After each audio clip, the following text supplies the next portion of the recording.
What's up guys, Michael from Copper vs Glass, and today we're going to be doing something slightly different. I'm going to be doing a throwback unboxing of this. This is the HP iPAQ 500 series voice messenger. Now, I'm going to be giving you guys a quick overview of what you get inside the box, and I'm actually going to be trying to do a retro review just to kind of tell you how much the times have changed in terms of what we would call a smartphone in the modern age. So let's take a look now at the iPAQ 500.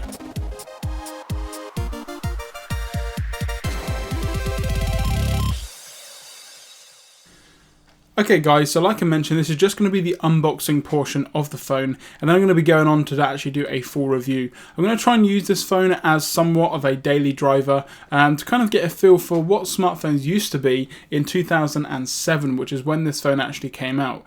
So we're now looking at around 7 years ago and around the sort of time when the iPhone came out. So this is basically what was the competition for the iPhone at the time. This came out in February of 2007. The iPhone came out just a little bit after.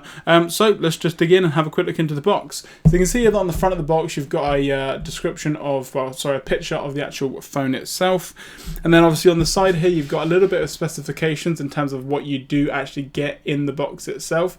Now what you get isn't exactly a lot, but for the time it was actually quite good. So you're going to be getting the actual phone itself, a battery, you're going to be getting a wall charger, a dock, which some packages had. This one unfortunately doesn't. And some boxes also came with a case as well.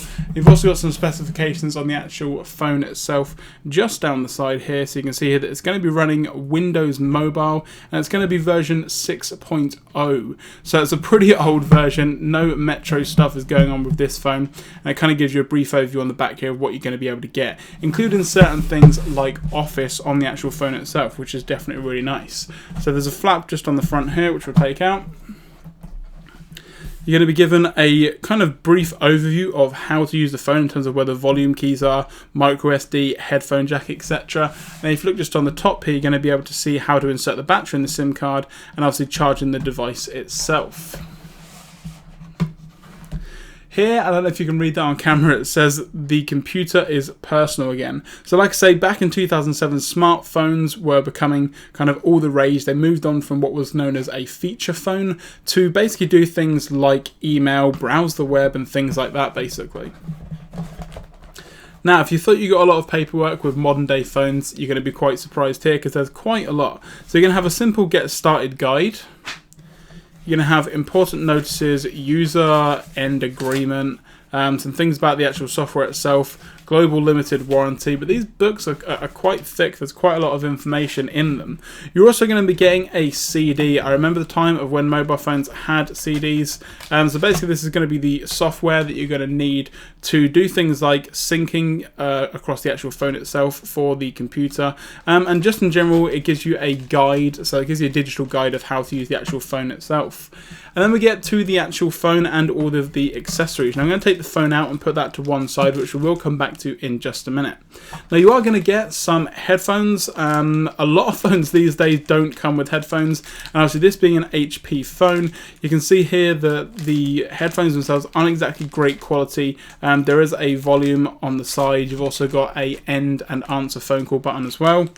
You're then going to get the battery, so you can see here the very tiny battery. In terms of the size, I will have to check up on that. I'm not sure whether it says on the battery itself. I don't think it does. But anyway, we'll have a look at how battery life performs in the full review. You're then going to get the wall adapter, which is going to be just here. And another great thing is this comes with multiple sockets. So here you can see that you've got a US or a European adapter here. You've then got the UK 3-pin wall adapter, which is the one that I'll be using. And you've then got the micro USB cable for charging and syncing the device. So if we just push all that just off to the side real quick. And just bring the phone back in. So you can see here the actual phone itself is very, very small. It's not the biggest phone in the world, and just in general, the overall look and feel of the phone is actually quite small. Now, it's not necessarily a bad thing. Obviously, back in the day, phones of this size were kind of all the rage. So let's just have a look at the actual phone itself. See that it comes in this really nice plastic packaging that you're going to see here. And there you have the phone. So like I say, what you're going to be working with here is a 2-inch screen. You can have a 1.3 megapixel camera on the back, and the talk time and the data, etc., is only going to be 2G. So in terms of the actual functionality of the phone, not really sure how that is going to work out. It's definitely going to be a lot slower than what we're used to at the moment. Now the screen resolution is 176 by 220, so the screen itself is very, very small. Obviously it's an LCD backlit display. So in terms of the color reproduction and things, I'm not really going to go into that in too much detail because of the resolution. It's not going to be great. Now, so you do have a number key here because obviously this phone is not touchscreen. So you're going to have a directional pad at the top here, some home buttons, back buttons, etc. And obviously then you've got the keypad down the bottom. Now looking around the actual device itself, you can see a couple of things. So you've got the volume rocker just here on the left hand side, as well as a micro SD card slot. Now obviously some modern day phones, for instance the Nexus 5 springs to mind, does not have any sort of micro SD card slot or anything like that. So this phone in that sense is, you know, it's going to give you some extra storage capabilities. Now the inbuilt storage is between, I think it's 16 and 26 megabytes worth of internal storage. So, you know, you're not really putting a lot on here. So you've also got the headphone jack just on the side here. Now again, it's just a standard 3.5mm headphone jack. You're going to have the charger on the bottom, which actually isn't mini USB, it's mini USB, so it's actually larger than the ones that we're working with now. On the right hand side, you're not going to have anything apart from the voice button. So this is the voice version of the iPAQ 500. So it basically gives you a push to talk functionality for things like voice calling and things like that. You can hold the button and say call home, and it will do it for you. So in that sense, this phone was quite ahead of its time. And on the back here, like I mentioned, you do have the 1.3 megapixel camera.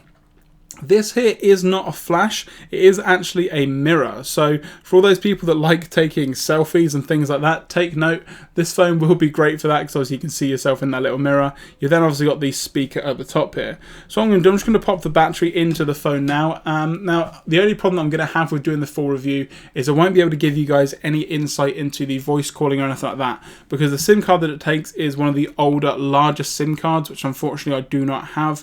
But I'll do my best to kind of review what I can. Now just as we open the back here, you can see there that there's a little sign for Wi-Fi, Bluetooth, and obviously some FCC stuff as well in there. So the battery itself just slides into place like so, and there is actually a little pull tab here, so if you do want to get the battery out, it's going to be very easy to do so. And then you just place the backing on the phone itself. Now I'm just going to turn it on. I'm going to have to speed forward the video a little bit because the actual phone itself does take some time to turn on, and obviously you can see here, well, I don't know if you can see, the screen is actually on. It's very low resolution, but again, we'll have to see how that is once the phone has turned on.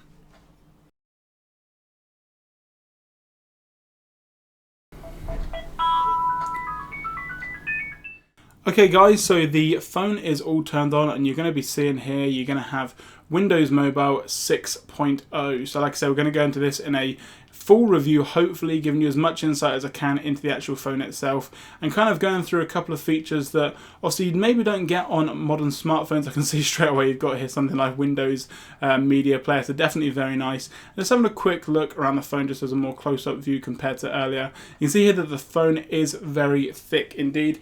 I can actually bring in my Nexus 5 here, just for a size comparison. You can see here that the difference is definitely a lot. The Nexus 5 is mainly, well, it's nearly about half the size. And that's just in terms of the actual phones themselves. If I just put my Nexus 5 just in center shot here, I'm going to put the iPAQ 500 on top of the Nexus 5, just to give you guys a quick kind of insight as to the size difference here. So you can see here that going from a 2-inch screen to a nearly 5-inch screen definitely does show a lot of difference, and just in general the phone itself is definitely very small comparing it here to the Nexus 5. So like I say guys, I'm going to be trying to do a full review of the iPAQ 500 voice series for you guys, so do leave a like down below if you do kind of enjoy these more throwback or old school unboxings and reviews. And just in general, if you did like this video, be sure to give it a like down below. If there's anything you want me to specifically have a look at in the review, do leave a comment down below or contact us at Twitter so that we can obviously get back in contact with you as soon as we can. I'm Michael from Copper vs Glass. This has been a quick look at the HP PAQ 500 voice series, and I'll see you guys in the review.